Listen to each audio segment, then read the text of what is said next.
Սոցիալական իրավիճակի հետ կապված ես առիթ ունեցել եմ խոսել։ Տեսեք, էլի ուզում եմ ներողություն եմ խնդրում էլի կրկնաբանության համար,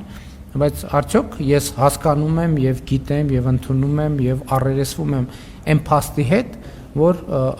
այսօր Հայաստանում կան բազմաթիվ մարդիկ, ովքեր հացի խնդիր ունեն։ Այո, իհարկե առերեսվում եմ, բայց ես առերեսվում եմ նաեւ մեկ այլ փաստի հետ։ Երբ որ մենք ամեն օր հաց ենք տալիս այդ մարդկանց, հաջորդ օրը ինչ է փոխվում նրանց կյանքում։ Ոչ մի բան չի փոխվում։ Այսօր Հայաստանում կան մարդիկ, ընտանիքներ, որ հազարավոր ընտանիքներ, որ 10 եւ ավելի տարի անապահովության համակարգից օգտվում են, այսինքն կառավարությունը ինչ որ միջապով, բառից բուն իմաստով, վերցնենք հանապազորյա հացը։ Ամեն օր հանապազորյա հաց է տալիս այդ մարդկանց եւ ինչ նրանց սոցիալական կյանքում բան փոխվում է թե չէ։ Իմ կարծիքով մենք աղքատության հաղթահարման բոլորովին այն կոնցեպտները, որ արդեն 30 տարի մենք փորձարկում ենք, այդ կոնցեպտները ակնհայտ է, որ արդյունավետ չեն։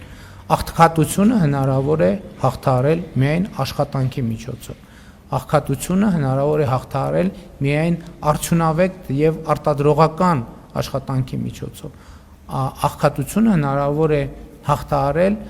լավ վճարվող աշխատանքի միջոցով։ Իսկ լավ վճարվող աշխատանք կարելի է ունենալ միայն համապատասխան կրթություն ունենալու դեպքում, ուրիշ տարբերակ պարզապես չկա։ Եվ ելի եմ ասում, եթե նույնիսկ մենք այդ սոցիալական աջակցության փաթեթը ավելացնենք, ասենք ոչ թե մի հաց տանք ամեն օր մեր սիրելի հայրենակիցներին, այլ 2 կամ 3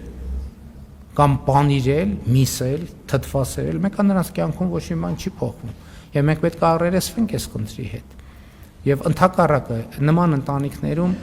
ընտանիքներում մեծացող երեխաներին մենք ինչ ուղերձ ենք տալիս, մենք լավություն ենք անում արդյոք նրանց, ոչ։ Այսօր Հայաստանում հազարավոր օտարերկրյա միգրանտներ գալիս աշխատում են։ Մյուս կողմից մենք ունենք լայն խնդիր աղքատության, գործազրկության եւ այդպես շարունակ, եւ մենք պետք է այո կան նաեւ մարդիկ, ովքեր աշխատում են եւ բայց շարունակում են աղքատ մնալ։ Ինչն է դրա պատճառը, որովհետեւ նրանք կատարում են ցածր որակավորման աշխատանք։ Իսկ ինչն է պատճառը, որ նրանք կատարում են ցածր որակավորման աշխատանք, որովհետեւ նրանք չունեն անհրաժեշտ հմտություններ, գիտելիքներ, կարողություններ ավելի բարձր որակավորման աշխատանք կատարելու համար։ Հետևաբար ո՞րն է իմ պատկերացումը հարցի լուծման վերաբերյալ, ես դրա համար ասել եմ, ես պատկերացնում եմ հարցի լուծման 3 գործողություն։ Առաջինը կրթություն, երկրորդը կրթություն, երրորդը կրթություն։ Չկա ուրիշ տարբերակ։ Եթե մենք չգնանք այս ճանապարհով, ինչքան էլ միջոցներ հատկացնենք, մենք աղքատությունը երբեք չենք հաղթահարելու։ Աղքատությունը կհաղթահարվի միայն կրթության միջոցով։